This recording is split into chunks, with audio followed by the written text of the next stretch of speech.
Can Satan read our thoughts? I think that's a question we've all asked ourselves. I've often asked myself that question again. I remember in my early years after my conversion, when I started to grow in my Christian faith, I wondered, what does the Bible say about this topic? Can Satan read our thoughts? That's the purpose of this video. Let's get started. But before anything else, if you haven't done so yet, I encourage you to check out my new book called Spiritual Warfare. Discover the 25 most important truths about spiritual warfare. The book is available for pre-order and will be released at the end of April 2023, but you can already get the ebook in PDF format. You can also download the first 60 pages of this book for free on my website jeremypothin.com or in the video description. You have all the information, okay? So, let's get started. Can Satan read our thoughts? Before we begin, it's important to remember that God knows everything. God is omniscient, which means he knows everything. And this is described in Psalm 139, verses 1 and 2. There are so many verses. I could have chosen several, but I picked this one. Lord, you examine me and you know me. You know when I sit down and when I get up. You discern my thoughts from afar. And the text goes on to say that even before I say anything, you already knew what I was going to say. God knows everything. God knows the deepest parts of our hearts. And sometimes in our Christian life, we are afraid that the enemy, that Satan, might manage to discover what is happening deep within our hearts. When we read the scriptures, we realize that Jesus also knew people's thoughts. It is written, I took a verse here from Matthew chapter 9, verses 3 to 4.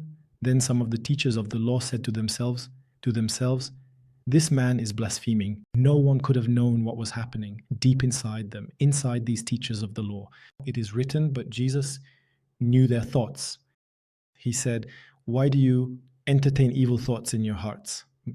Jesus could also know the deepest thoughts of our hearts.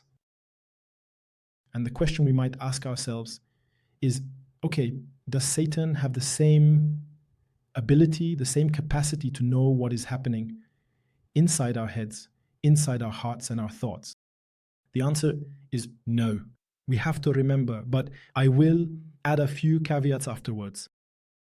It is important to understand that Satan is a fallen angel and that no angel can know thoughts except for God. There are only two beings who can know your thoughts: God and yourself.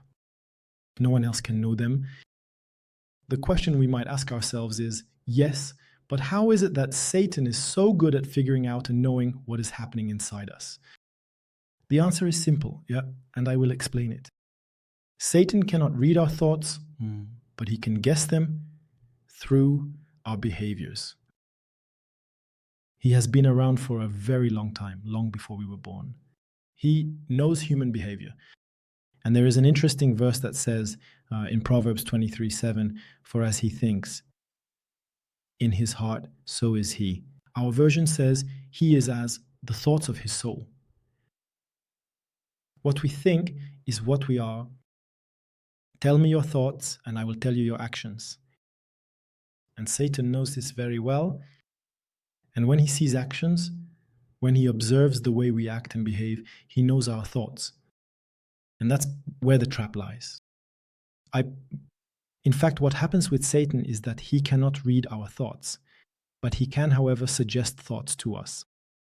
He is not inside us, but he can suggest thoughts to us. And if we accept those thoughts, then yes, he knows our thoughts because he is the one who suggested them to us, and we accepted them. Unfortunately, this is where a real spiritual battle takes place, which we call strongholds. Strongholds are not the places on mountains where you have to go to pray. Biblically, even though I understand that such places could be discussed, I talk about this in my book, Spiritual Warfare. But the word stronghold in the Word of God refers to false reasoning, and there is a spiritual mechanism to understand. And that could be the subject of another video. If you're interested, let me know in the comments about how spiritual strongholds work and how the enemy manages to plant thoughts in us and gain an advantage over us. And the Bible tells us we must not give Satan the advantage, for we are not ignorant of his intentions. So our role is not to give him that advantage. And in order not to give him that advantage, we need to really understand the mechanism of spiritual strongholds. And this is where the enemy can act. But once again, the enemy, Satan, cannot read our thoughts, but he knows our thoughts because he sees our actions. I'll give you an example. The story of Job, I'll read it. Job is a good example, even though what happened here can no longer happen. I talk about this in the book Spiritual Warfare, but I'd like to remind you of it. At that time, Satan had authority over the earth, okay? Because he took it from Adam. But he no longer has that authority. So Satan can no longer appear before the heavenly court, right? But at that time, he could even appear along with the sons of God, right? With angels who had come with him. But it is written, so I'll close the parenthesis. Job 1, verses 6 to 11. One day, the sons of God came to present themselves before the Lord, and Satan also came among them. The Lord said to Satan, "Where do you come from?" Satan answered the Lord, "From roaming throughout the earth and walking around on it." Already that's a big difference, let's remember. Jesus is everywhere. He is omniscient. He is omnipotent. He is everywhere. He knows everything. But Satan is a high-ranking angel, but fallen, and he cannot be everywhere. And so he clearly says, "I went out to roam the earth. I went out to walk around on it." And the Lord said to Satan, "Have you noticed my servant Job? There is no one like him on earth. He is a man of integrity and uprightness. He fears God and turns away from evil." Satan answered the Lord, "Is it for nothing that Job fears God? Haven't you put a hedge around him, his family, and everything he owns? Selah. You have blessed the work of his hands, and his livestock cover the land. But stretch out your hand and touch all that he has, and I am sure he will curse you to your face." Here we see that Satan does not know what is truly in Job's heart. He says, listen, I know human behavior. I know that if you touch his family, if you touch what he has, something will happen. He will curse you. And when we read the story of Job, we realize that despite all the difficulties he will go through, that Job will go through, Job will never curse the Lord. Yet Satan had said, "I am sure he will curse you to your face." But Job did not do it. Why? Once again, because Satan cannot know the depths of our thoughts. He does not know what is happening inside us. He can only guess. All right? And he was wrong at that moment. So, remember one thing. In your Christian life, Satan cannot know your thoughts. However, he can guess them based on your actions. And how can he then use this to gain an advantage over us? Through false reasoning, through strongholds. And it is through this that he can get to us. That will be the subject of another video if you are interested.